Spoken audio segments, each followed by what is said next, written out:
Sanibonani. Kunjalo kwabanjalo kusazoba njalo. Ngithanda ukunibulisa nonke bazalwane egameni lika Jesu. Amen. Kunye nje engukuthandazelayo enkosini ukuthi ngathi inkosi ingangibopha izandla emuva la ithembisa ngabe khona engibahudulayo egama lika Jesu.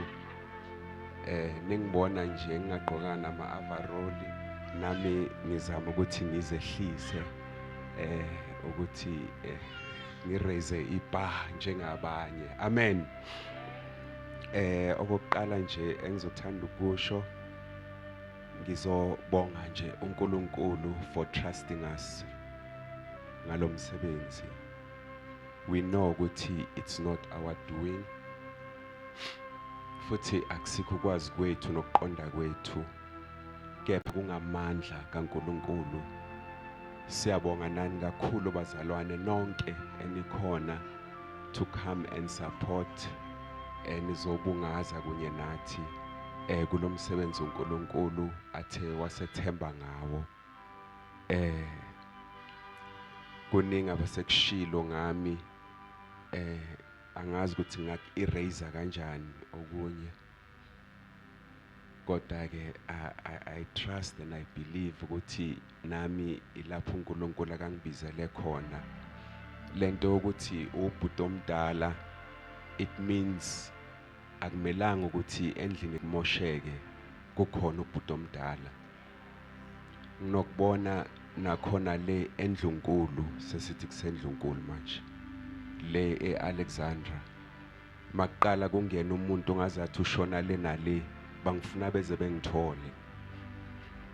Angeke kuphela umzuzwana uzobe sendizile elingana nethende.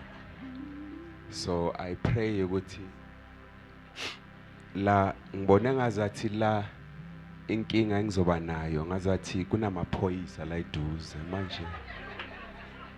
Angazi ukuthi ngizo-exercise kanjani le authority yami because abakwasidlodlo ngathi baseduze. So yikho ngithi ngazathi inkosi ngangisiza nje ingibophe nje izandla futhi bethi bengena ngalomnyango ibisibathambisile. Yeah, ngegama lika Jesu. Amen. I'm so excited. And mangicabanga masifika kule ndawo ukuthi bekunjani and to look at it now it's like a dream. And it shows ukuthi we were not alone but God was with us and is still with us. So ngalokho nje ngithi nje ngizobonga kakhulu. Okunye ngicela ukukushiyela kumlingani wami bese ngibongela nomfowethu ngiphinde futhi ngibongela umfundisi wami ongumfowethu omncane kodwa the way ngikhasa ngakhona akusiyimi uNkulunkulu owenza ukuthi ngikhase ngaphansi kwakhe. Othi ngande kakhulu ngoba ngizosuka bese kuconza inyembezi ngegama lika Jesu. Amen.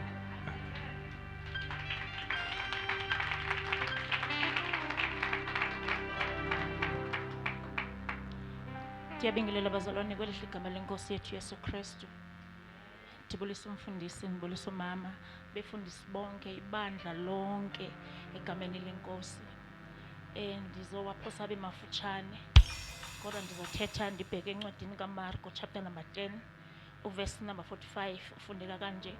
Ngokuba unyana womntu akezanga kulungiselelwa kodwa weza ukuzolungiselela nokuncama ubomi bakhe bube inhlawulelo yokukhulula abaninzi. Hallelujah. So namhlanje kuzolonjwa ibranch ethembisa. Ndifuna ukuthetha ngendaba yokuthi xa nomsebenzi uNkulunkulu awenzile ezulwini kodwa ukhangela umuntu angathuma yena okanye angawubeka kuye.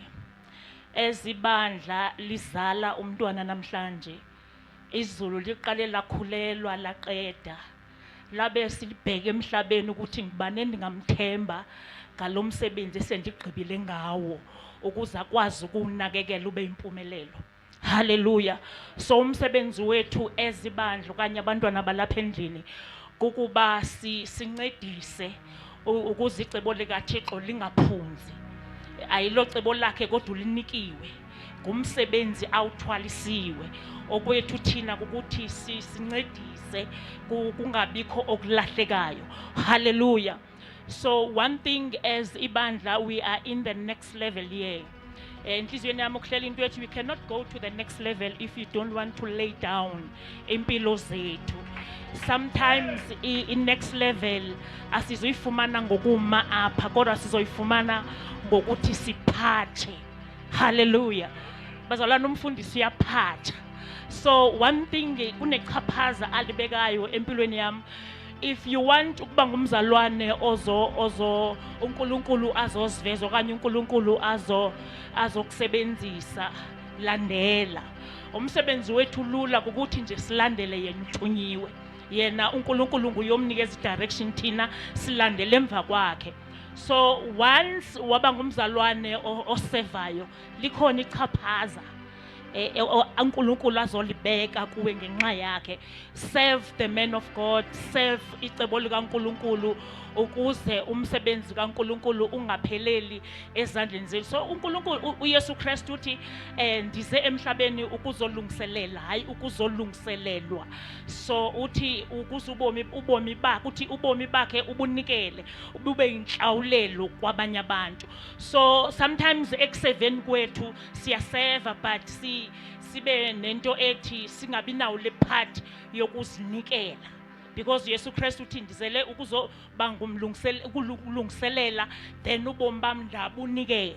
So ekuseveni kwethu ngathi sisala kwipart yokuzinikela ukuze because kunenhlawulelo yabantu. So as ibandla lilontshwa namhlanje ithembisa utshilo umfundisi uPopela ukuthi inkulu abantu baninzi. So uthi Isaiah bhekani naba bantu bebaleka njengamafu begijima njengamavukuthu ezongena emakrobeni. So namhlanje sizothi ezomamfundisi echilo ukuthi abantu mabafike basifumane bafumane indawo bafumane ikhaya. So as ibandla let us open our arms, asivule inhliziyo, asibe nothando, asibe nomoya wokwamkela because abantu bayeza egameni lenkosi. Amen.